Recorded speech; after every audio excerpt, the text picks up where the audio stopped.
This is the world-famous town of Glastonbury, home to one of the most famous music festivals of all time. But did you know more people live in cars, vans and caravans per capita in this town than anywhere else in the UK? 18 months ago, I visited Glastonbury to investigate these communities. However, in recent months, a wave of negative headlines have hit the national media, and tensions between the residents of the town and the Caravan Dwellers have seemingly hit boiling point. To better understand these complex issues, I visit a number of settlements across the town, talking with residents of the vans and caravans, spending time with an elder within the most notorious settlement in the town, and heading over to one of the UK's most infamous alternative communities that's in the final stages of eviction. It's very like us and them at the moment. So I've now arrived in Glastonbury. I'm now approaching arguably the most notorious and largest unauthorised settlement here in Glastonbury. Unfortunately, there has been a number of incidents that have taken place down on this lane. There's been a number of damning reports put out recently in the national media focused on the car and caravan dwellers of Glastonbury. So let's head down onto the lane and find out what it's like for ourselves. How you going, brother? How long have you been here? I think it's a little bit too early, but No worries at all, boss. I'm in town for a few days. You'll see me about, my mate. free to pop out later in the day. It's about 10:30 in the morning. I thought I'd come down in the morning, hopefully try and capture some life down on the lane, but we'll see. You can see the beautiful Glastonbury Tor just behind my head. Absolutely stunning area of the country. We'll continue down now. Look at the little plot out the front of this one. Got a little hanging punching bag, loads of vegetables, Chinese lanterns, hula hoops, all sorts on the outside of this one. I wonder how many are actually down here. I headed deeper down the lane to meet one of the elders of the community. In fact, he's the first man to make camp down here. He's going to have a chat with us about life here in the settlement and what this community means to those within it. Paintwork, poems written all over it. There's a number of country lanes like this in Glastonbury that are filled with caravans. As I said, this is one of the more notorious rows, shall we say, but they seem to be sporadically placed in different spots down the lane. I can see a big row of them ahead now, so we'll keep on going down. A little veg patch here, next to the caravans. I will say, it seems very peaceful down here at present. The lane continues for nearly a mile, and it seemed the frequency of the caravans increases the further down the lane I travelled. Wow, look at the paintwork on this one. They've got like a little decked area overlooking the river. Got some gymnastic rings in the tree. Another decked area overlooking the river.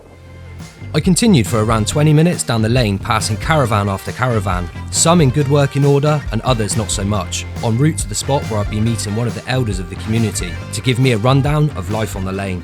That one's not got no windows in it. Look at the paintwork on that one. Eyes on the front, love on the front. So this is the place where I've been here for 8-9 years now. Really? Yeah, nothing was here. One day I decided to come down. I was over there at first. And then the council was kind of like, look, it's not the ideal place. So I started looking around for places. And then I seen this place under the, under the tree. I put this caravan here. Yeah. This got mashed up. And then I ended up moving into that one. And then this one.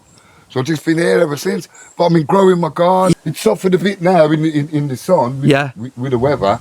But yeah, man, it's beautiful down here. So you were the first guy down there? First, me and a guy named Rich. Rich. Look who's coming. Oh, with Rich? Is that her? Yeah. So Rich was there, I was there. Yeah. So there was just us two, but then everyone started coming and, you know what I mean, caravan, and it just built up. Now it's a community. Yeah, it's a proper community. We look out for each other. Yeah. I'm sort of like an elder. You are? There was 3 elders here. I'm 61 now. There was 3 elders, but I'm just about to, I'm sort of in transition, so I've got half foot in camp and half foot out of camp. Really? Yeah.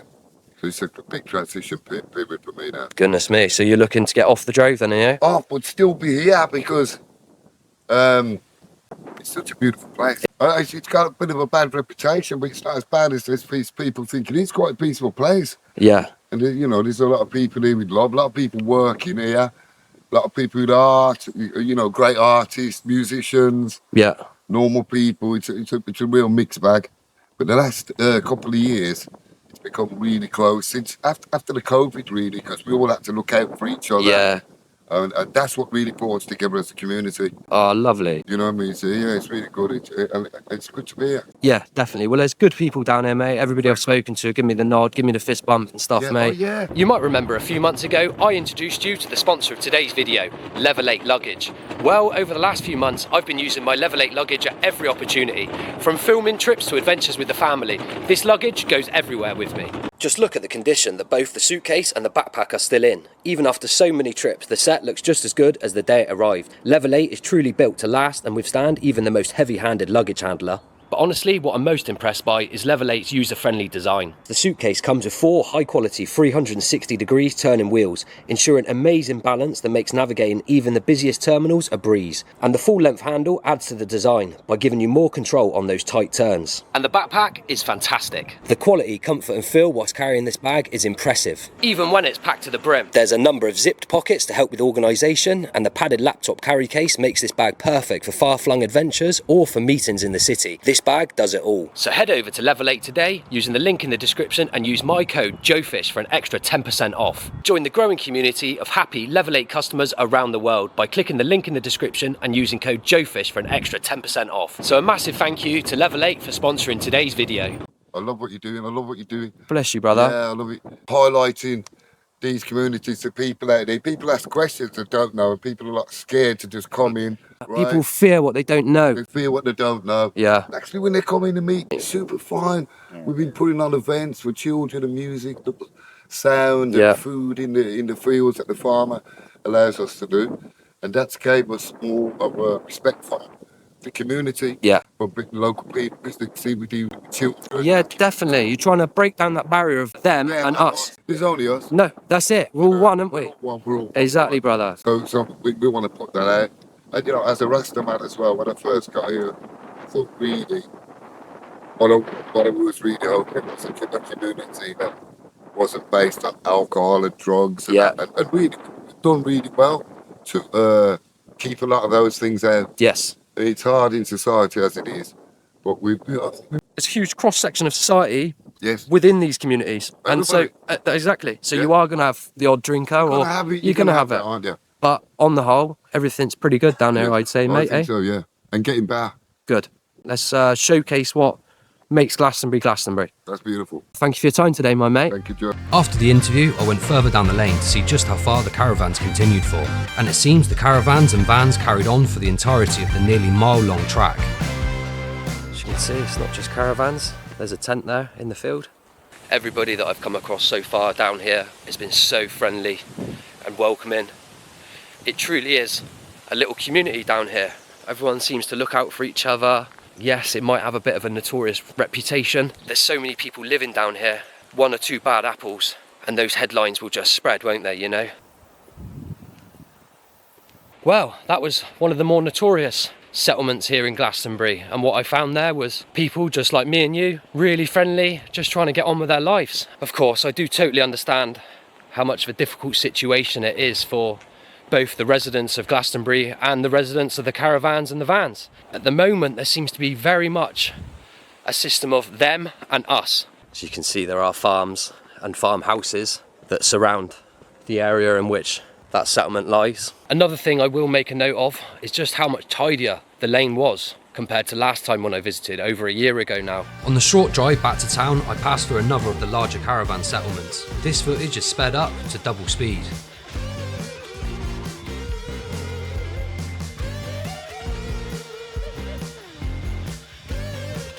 It seemed the further I travelled down this lane, the worse the conditions of the caravans were. Some of them are in a real state of disrepair. I don't think anyone's been living in that one for a very, very long time. There's certainly a difference on this lane as opposed to the one that I've just been on. Difference in condition of the caravans. This one's just filled with rubbish. Again, that one's just absolutely filled with trash, as you can see. Piled right high, almost up to the ceiling. Once again, things changed. As I got towards the end of this lane, the condition of the caravans and the surroundings changed dramatically for the better. Perhaps the signs of spreading neglect in the middle portion of this lane is the broken window theory in action. It does seem to be slightly different on this lane as opposed to the one that I've just been on. A number of caravans that are in a state of disrepair, but there are also a number that are fully functioning and in good condition. As with all things in life, there's a cross-section of society here. Many of the folk here have no other choice but to reside in a beaten-up caravan down the drove, but there are also those that make the active decision to live like this. And who are we to tell them no? Anyway, onwards into Glastonbury town. So I've just been joined by one of the van dwellers here in Glastonbury. So can you talk to me about what it's like to live in the vans in Glastonbury? And Probably better than a lot of places. Yeah. Because it's such a chilled town and people are really friendly and open and yeah, generally accepting. But more recently, it's gotten a bit more tricky. A lot of people don't like it. It's usually something people choose to do because it means you can live for less. Like you can, definitely. you can survive on like a bit less money. Yeah. And rents are really high nowadays. Like getting a one bed in this town is 700-800 quid.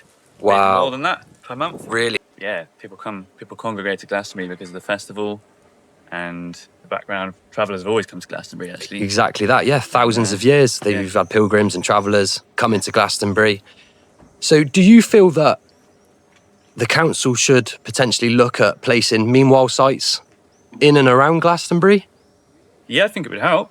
Yeah. I think there's so many though. They would only be able to provide for a small number. Yeah. And they'd still have a problem probably. Yeah. But it would help because it would show willing. Like it's very like us and them at the moment. Yeah, I get that People sense. need to feel like they're not being persecuted, I think, which is what we feel a bit. Yeah. You know? There's been an increase in quite damning Yeah. reports in the national media and stuff like that. It's quite bad, really. Some of the articles and It's a lovely town, Glastonbury. yeah. I mean, Oh, it's certainly. As you know yourself, it's such a wide array of society within the van, car, and caravan dwellers. It's not sort of a one solution fits all type scenario, isn't it? There's going to be many within the community that are hesitant to move onto a council run site.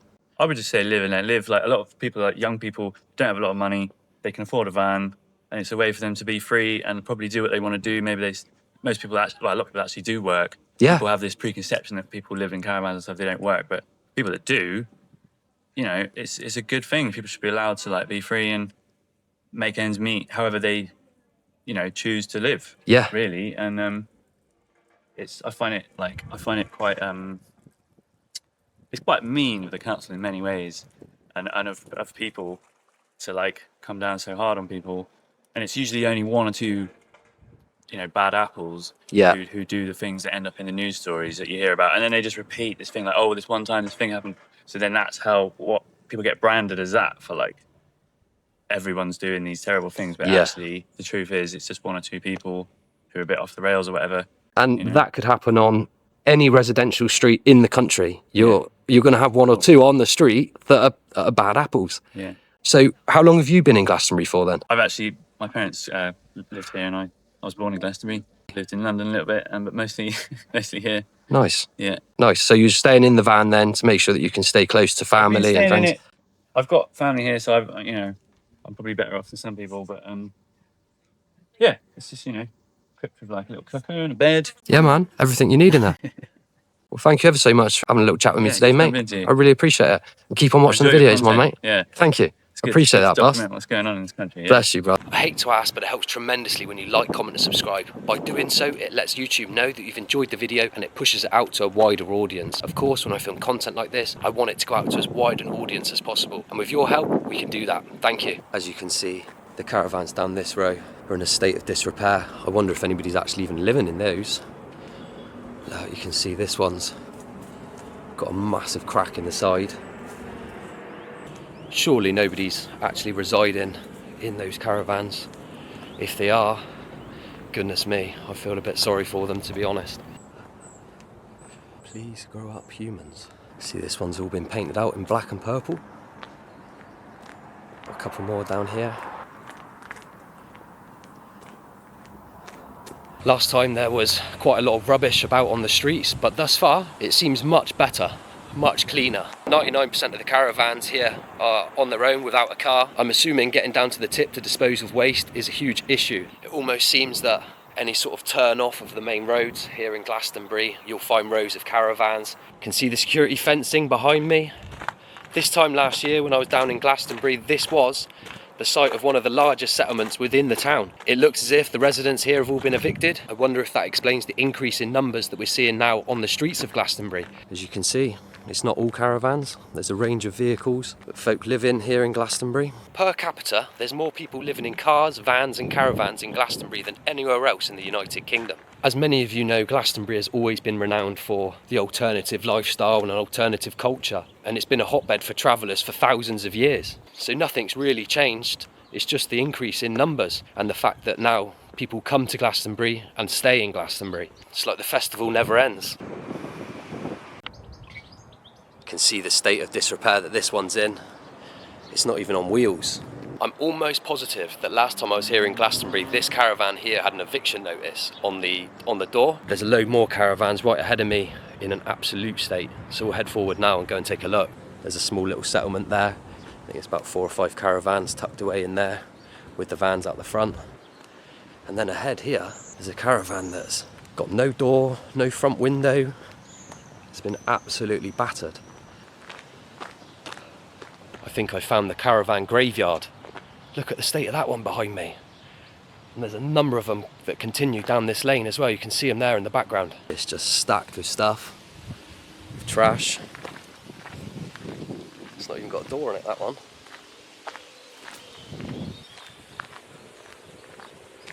Small little wooden hut there. Yeah, I think this is the caravan graveyard. These are completely battered out. There's a few more in the bushes just behind as well.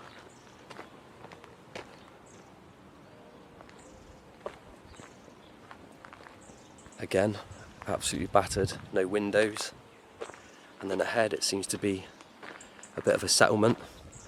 I don't really want to just go wandering about in there. This actually looks like the back entrance to the large settlement that I was speaking about earlier. I think this is the remnants of the camp that was evicted from the building area. There's a lot of caravans down here. We'll leave it there. I don't have permission to enter into that settlement. It is people's homes at the end of the day. You've got to be respectful. So I'm currently approaching the Zigzag building, which is one of the most infamous alternative communities here in the United Kingdom. The Zigzag building is a privately owned building that residents moved into and are now facing an eviction notice from the county council. So we'll head down to the Zigzag building and go and have an update with the folks in there. On the approach to the Zigzag building, the road is lined with caravans of varying condition and quality. You can see this one's got some potted herbs at the front. No rubbish dumping, £4,000 pine. There you go. Maybe that explains why it's so much tidier here in Glastonbury. Honestly, I cannot tell you how much of a difference it is. There's no rubbish on the sides of the roads. It actually looks really clean. A couple more caravans here. You can see the solar panels sat out. Make the most of this beautiful sunny day. Another caravan there. So there is the infamous Zigzag building. There was a watchtower up here. It looks like it's beginning to get taken down, or it's fallen down. One of the two. You can see the scale of the building here, the Zigzag building. Looks like the top windows are open, so I'm assuming there's some folks that are in. Whoa. But what's going on? Here is the Zigzag building. Looks like all the gates are closed now. Can no longer get in. They've all been shuttered up. It's such a shame for all the members of the community that were living inside the Zigzag building. It's a real shame that they weren't given the chance to try and work with the council, to try and stay in the property. What will come of that building now? Who knows? Let me know your thoughts in the comments below, whether or not you thought the community at the Zigzag building should have been allowed to stay. You can see on the back of that caravan it's written, "I'm just myself," or "I'm just myself."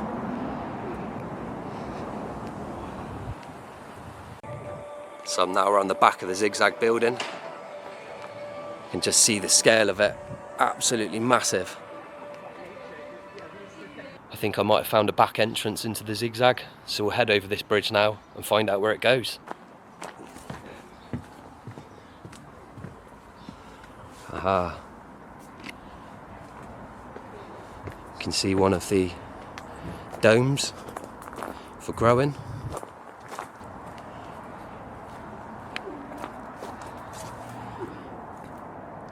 So it looks like, to me, that it's all been completely shut off. There's another gate there. It looks like it's locked up. It is. I think it's been completely closed up now. What a shame.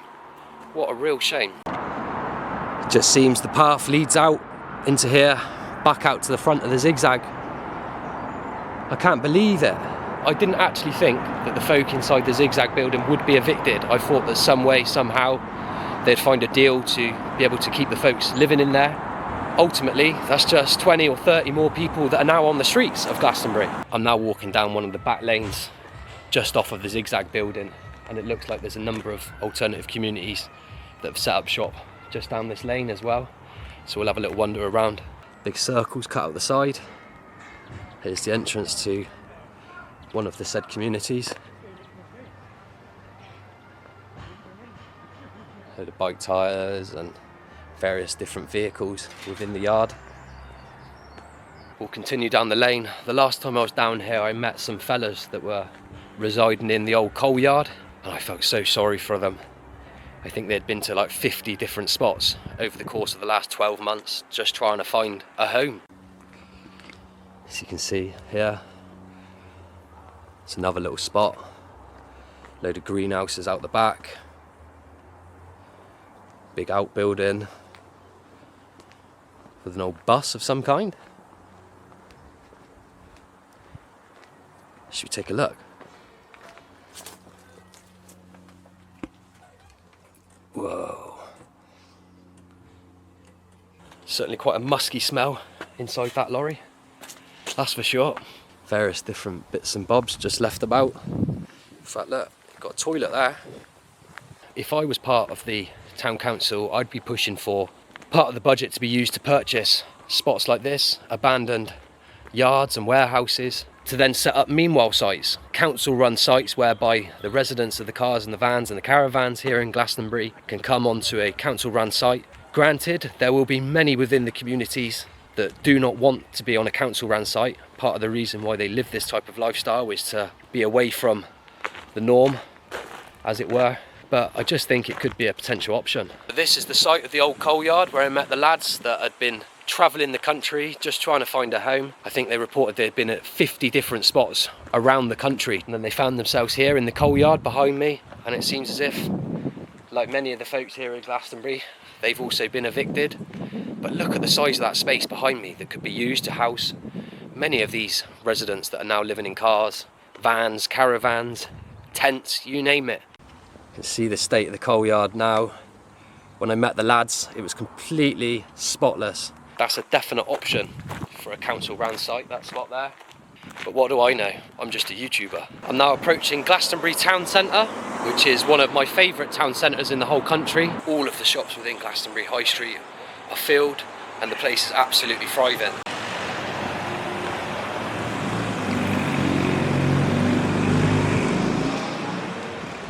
One of my favourite things about Glastonbury High Street is the fact that I'd say around about 95% of the shops are independent traders. So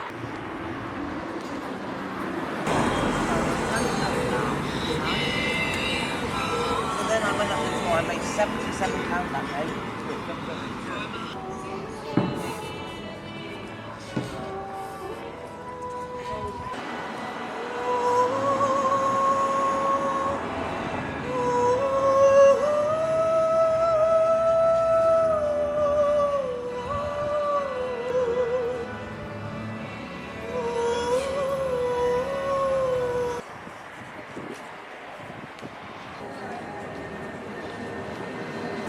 I'm looking for a coffee. How are you doing, guys? Yeah, good. You know, we spent the whole day here, so he knows that place. There's a huge array of smells. Every time you walk past a shop here in Glastonbury, there's a different smell that greets you. There's an overwhelming scent of aniseed mixed with incense. In fact, look, Star Child. I think that's where the witches of Glastonbury go and get their ingredients for their spells, whatever else. There's a lot of witchy shops here in Glastonbury. Certainly not my cup of tea, I will say that. but I do love having a stroll through Glastonbury town centre, just because of the vibe. It's a really peaceful place, all of the shops are open and thriving, and as I said, it makes a huge change from many of the other spots that I go to around the country. Well guys, that was Glastonbury. Do let me know in the comments below what you think. Do you think the caravan and van dwellers should be allowed to stay where they are, or should there be council ran sites? Do let me know in the comments below. I'm interested to know your thoughts on the matter. As always, please do remember to like, comment, subscribe. By doing so, it helps the channel grow. I'll see you on the next one.